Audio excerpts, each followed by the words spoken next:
Hi everyone, welcome to Bonnie Caroline Makes Cards. I have two Christmas tag designs today featuring Pinkfresh Studios Eucalyptus Fantasy. These gorgeous images are on a paper-pieced background. Paper piecing just got a whole lot easier with Pinkfresh Studios Color Block Stripes die. So let's get started. I began by die cutting tags from both white cardstock and black. I'm using an older die by Tim Holtz called Tag and Book Plates. In fact, it's one of the first dies I ever purchased. Next, I used Pinkfresh Studios Color Block Stripes die to cut my cardstock strips. For the black tags, I'm using a dark and light gray, an olive green, and matte gold.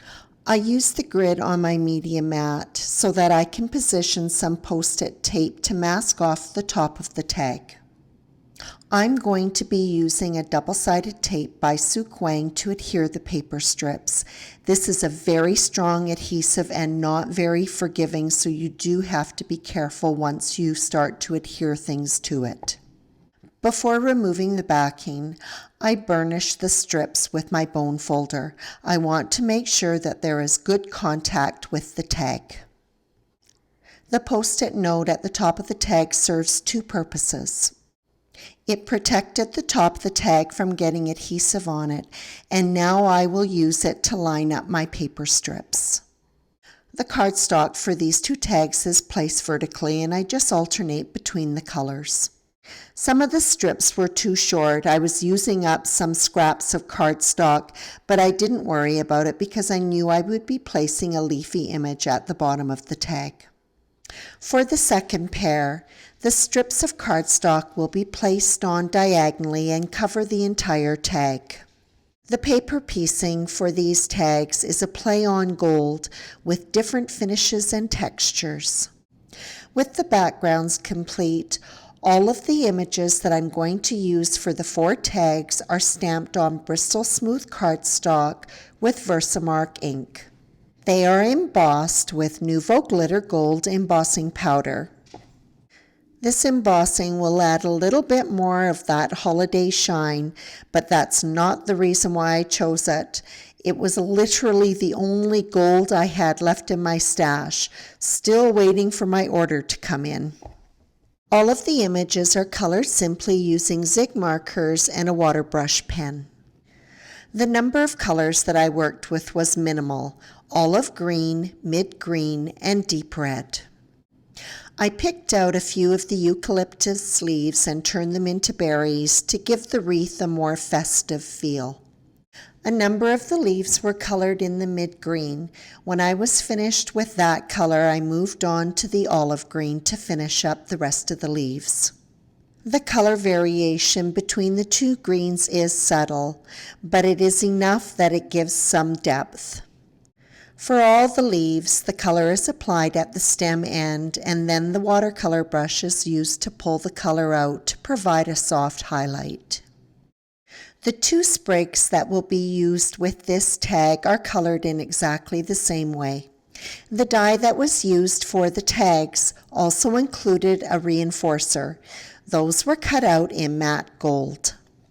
I don't often buy the accompanying dies for the stamp sets that I purchase, but I did this time and I'm glad I did. It made the task of trimming the inside of the wreath super easy. I wanted the wreath to have some dimension on the card. I cut some black sheet foam using the perimeter die and then lined it up with the wreath. I slipped the interior die in between the two and then used my craft pick to get it centered. I used a bit of tape to hold the die in place so that it wouldn't shift. The two were stacked together with some white glue. For the sentiment, I used Simon Says Stamp's two-piece die set, Hope.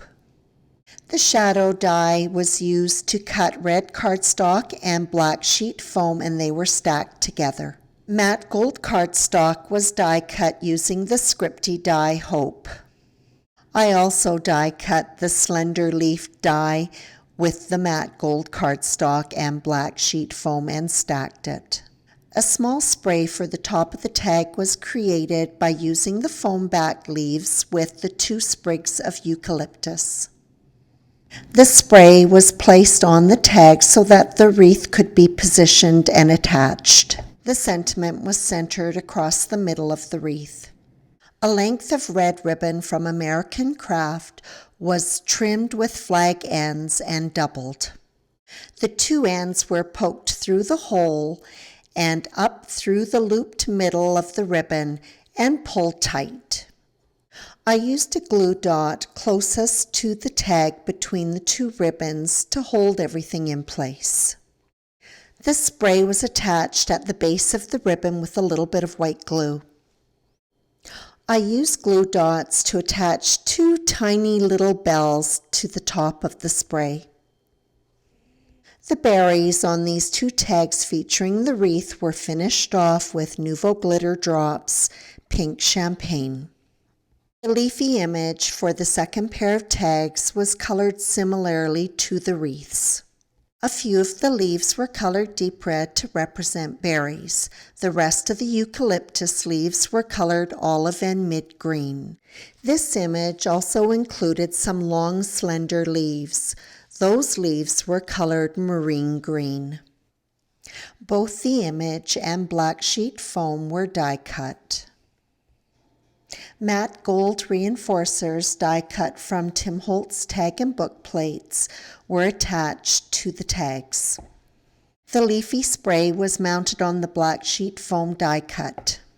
The sentiment, Simon Says Stamps, O Holy Night, was die cut from both matte gold cardstock and black sheet foam. They were stacked together. Because the sentiment is quite large, I made sure that I adhered it first to the tag. Once it was in place, then the leafy spray was attached to the bottom.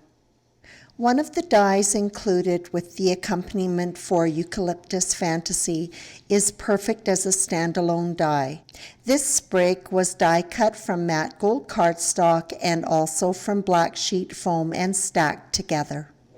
It was paired with one of the zig-colored sprigs to create a small spray for the top of the tag.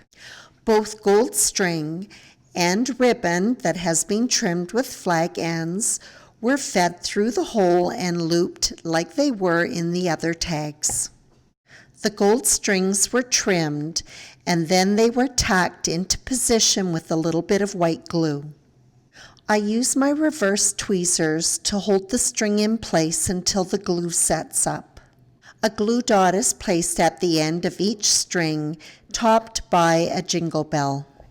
The glue dots are a good strong adhesive and hold the bells securely in place. These tags are finished up the same as the previous 2. Pink Champagne Nouveau Glitter Drops embellish all of the berries. And that wraps up this set of Christmas tags featuring Pink Fresh Studios Eucalyptus Fantasy and color box stripes to create paper-pieced backgrounds. As always, I appreciate your visit.